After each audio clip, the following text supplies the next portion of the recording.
What's up guys, my name is Keith and I want everyone to master OS X with Mac keyboard shortcuts. Mac keyboard shortcuts are little productivity boosters that let you get whatever you're trying to do on a Mac done faster and better and for free once you learn them. So I've been using a Mac for over 10 years now, and these are all the keyboard shortcuts that I know. Some of them are a little more basic and some of them are pretty advanced. So stick around to the end of the video and you're probably going to learn at least one thing, even if you're a seasoned veteran with Mac OS X. So let's get into it. So I'm going to be moving a little quickly in this video, so you may have to watch it a few times to catch all of the keyboard shortcuts, but I'm also going to make an article post, which I will link in the description and above somewhere, to let you guys follow along with all of these keyboard shortcuts. They're all laid out for you to easily follow, and if you ever want to find one again quickly, I will also update the YouTube description with the time codes that you can jump immediately to them, or you can just use find on the page and look for them there.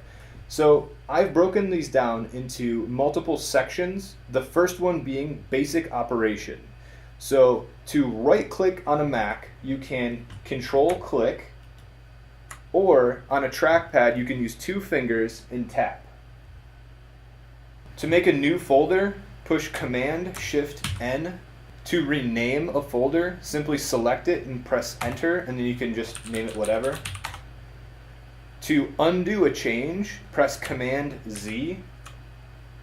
To redo a change, press Command Shift Z. To open a document, press Command O. To close a document, press Command W. And to close all the windows of the current app, press Command Option W. To quit a program, press Command Q. To print a document, press Command P. And a little pro tip here, most print dialog boxes have an option that you can save the current document as a PDF by selecting Save as PDF. And you can just save it from this dialog box. To find information on a page quickly, press Command F. To delete a file, press Command Backspace. You can also undo this again by pressing Command Z. From time to time you're going to have to force quit an application, and you can get to the force quit menu by pressing Command Option Escape. You can also relaunch the Finder from this window. To get information about a file, select it and press Command I. And if you need to get info on multiple files but don't want to open multiple info panels, you can select Command Option I, and you can get a live updating inspector window that updates when you click different files. If you have a mouse that you can scroll on, you can zoom the entire desktop in by holding down Control and sliding up, and to zoom out, slide down. To show and hide the dock, press Command Option D, and that toggles your dock to show or hide. To quickly preview an image, select it and press spacebar. If the image is larger than 100% of your screen, you can also view it at 100% by pressing Option and then using your mouse to move around the image. To turn on Do Not Disturb and snooze notifications, hold Option and press your notifications icon in the menu bar. You can also access Do Not Disturb by pressing the notifications icon in the menu bar and then scrolling up. This trips a lot of people up. And this is more of a Mac tip, but if you're working late at night and you don't have to rely on accurate colors, you can turn on night shift and it does dim the screen down a little bit, similar to Flux if you are a Flux user. So that wraps up the basic operation section. The next section is manipulating text with the most important keyboard shortcut you can possibly know, the emoji picker. So to bring up the emoji picker, press Control Command Space, and you can use the arrow keys to navigate your favorite emojis. To cut, copy, and paste, select your text and press Command X for cut, Command C for copy, and then Command V for paste. To select everything on the page, press Command A. Often you'll want to copy and paste something, but not use the same formatting. So, to copy and paste without formatting, press Command Shift V. To quickly bold, italicize, and underline text, select it and press Command B for bold, press Command U for underline, and Command I for italicize. To quickly navigate between the end and beginning of a line, you can press Command and then left arrow key for the beginning of the line and Command right for the end. Also, you can select the entire line by holding Shift while you do either one of these commands. To jump one word, you can press Option and then the arrow keys. Also, to select the words, hold down Shift. To define a selected word, press Control Command D. Alright, got myself a fresh cup of coffee. Now we're getting into some fun stuff. This next section is going to be all about the Finder. I broke this into basic Finder keyboard shortcuts and advanced Finder keyboard shortcuts. Let's start with making a new Finder window. To make a new Finder window, press Command N, and to duplicate items, press Command D. To hide the current window, press Command H.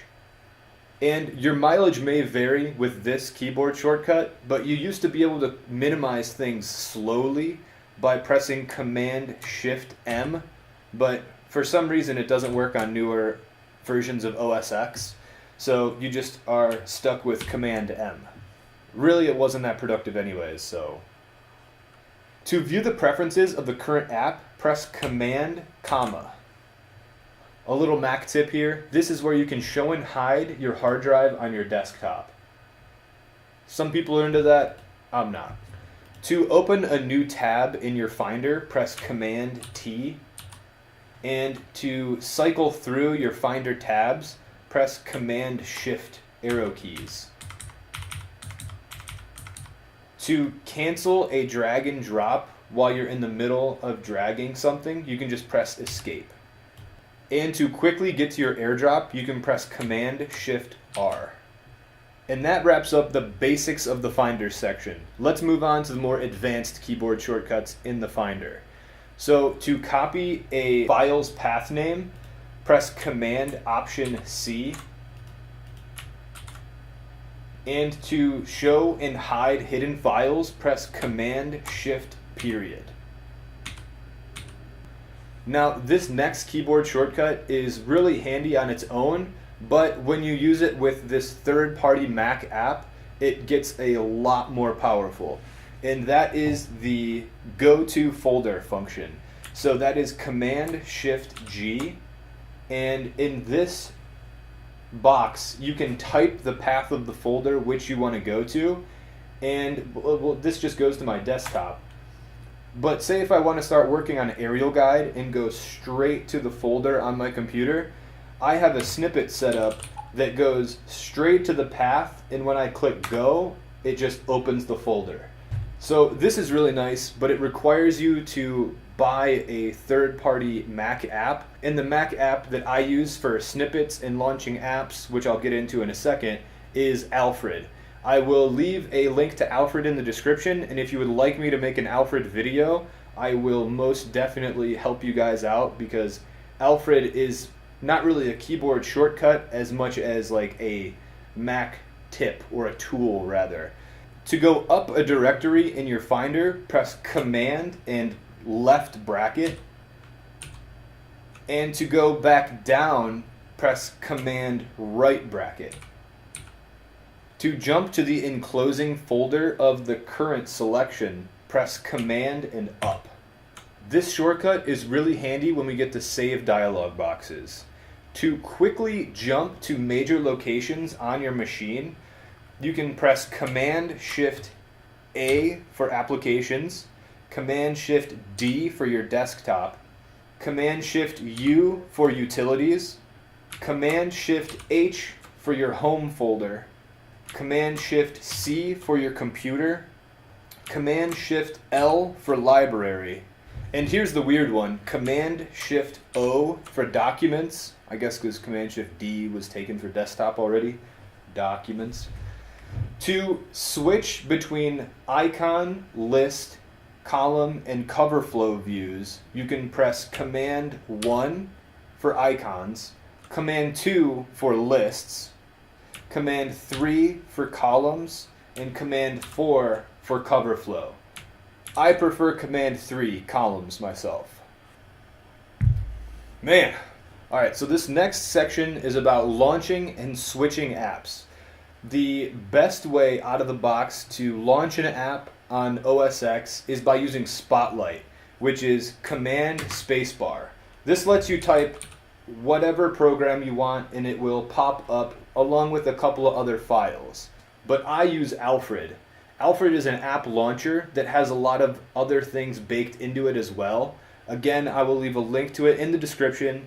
There is a free version, but also there is a paid version with the Power Pack that if you want to do a lot of advanced things, that you'll have to purchase that. But it's a one-time fee and you're done.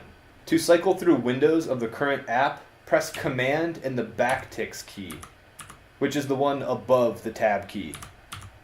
To switch between apps, hold Command and press Tab. And pressing Tab allows you to cycle forward through all of your open apps. And to go backwards through them, hold Command and Shift and press Tab. While you're in this app switcher view, to quickly hide the selected app while still holding Command, press H. And to quit a program, press Q. So that section was really short, but you will get a lot of mileage out of those keyboard shortcuts.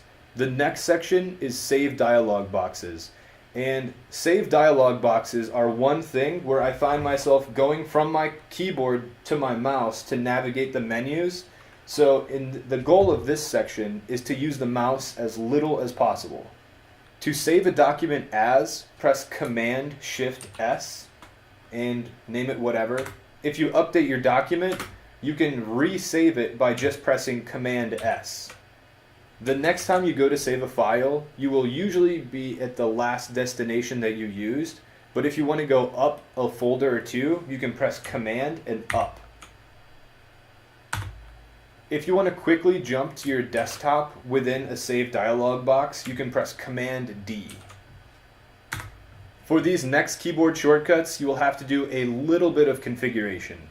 Go to System Preferences, Keyboard, Shortcuts, and usually under full keyboard access, Mac OS X ships with text boxes and lists only. You want to switch this to all controls. And I'll show you what this does. Usually when you have a dialog box like this, and there are multiple options and one is highlighted, if you do not have full keyboard access enabled in your keyboard shortcut settings, you can't tab through these. But if you do have them enabled, you can tab through the different options. And something to note here, if you press enter right now, you are selecting the highlighted option, which is commit. And the option that we tabbed through is cancel right now. So if I want to select cancel, I have to press spacebar and not enter. So the last section is screenshots. And to take a screenshot of the entire screen, press Command-Shift-3. These screenshots will be placed onto your desktop. To select a certain part of your screen, press Command-Shift-4, and this allows you to draw a rectangle around whatever you want to screenshot. Holding Shift constrains the rectangle horizontally or vertically, depending on which way you move your mouse. To screenshot an app window, press Command-Shift-4 and then press spacebar. This allows you to screenshot the current app window. Mine is picking up on my screen recorder though. To take a screenshot and copy it to your clipboard instead of making a file onto your desktop, press Command-Shift-4, and then while you're releasing your mouse button, hold the control button. This makes it easy to copy and paste it into Slack or email without cluttering up your desktop. So those are all of the Mac keyboard shortcuts that I've learned over the past 10 years of using a Mac. I use most of them daily, and although they save me small amounts of time, using them all together really adds up to a lot of savings at the end of the day. Give this video a thumbs up if you learned something. Consider subscribing if you're new here. I plan on putting a lot more content out to this channel. Some of it will have to do with aerial photography and cinematography, but a lot of it will be general knowledge that even if you don't have a drone or are interested in either photography or cinematography, you'll probably pick something up and be able to use it. So thanks again for sticking around to the very end. Leave me a comment below with your favorite keyboard shortcut, and I'll see you in the next one. Peace.